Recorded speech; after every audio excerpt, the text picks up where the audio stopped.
Remarquables, ces œuvres de Romuald Azoumé trônant dans la cour du château des Ducs de Bretagne à Nantes.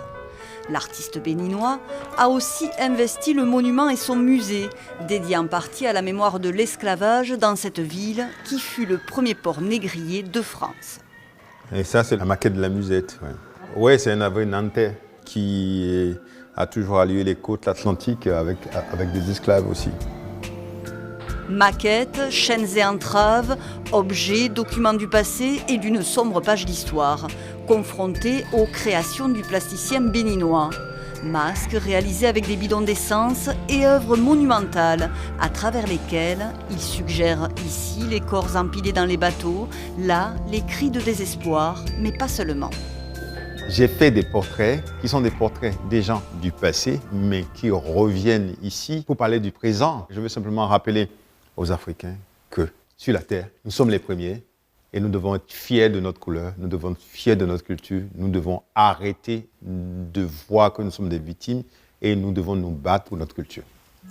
Les questions d'aujourd'hui animent ainsi l'artiste. Ici, le drame des migrants, dans cette œuvre réalisée avec des tongs récoltés sur les plages béninoises. Les immigrés en Afrique utilisent beaucoup de ces chaussures-là pour aller en mer. Sur le dé, il y a des morts sur les grandes faces. Mais la face qui gagne est tellement petite que le centre de gravité du dé ne permet pas ou permet une fois sur je ne sais pas combien de G de pouvoir réussir. Traverser comme c'est fait dans le désert pour redevenir esclave en Libye, être vendu par des Libyens, aujourd'hui, est-ce que ça en vaut vraiment la peine ?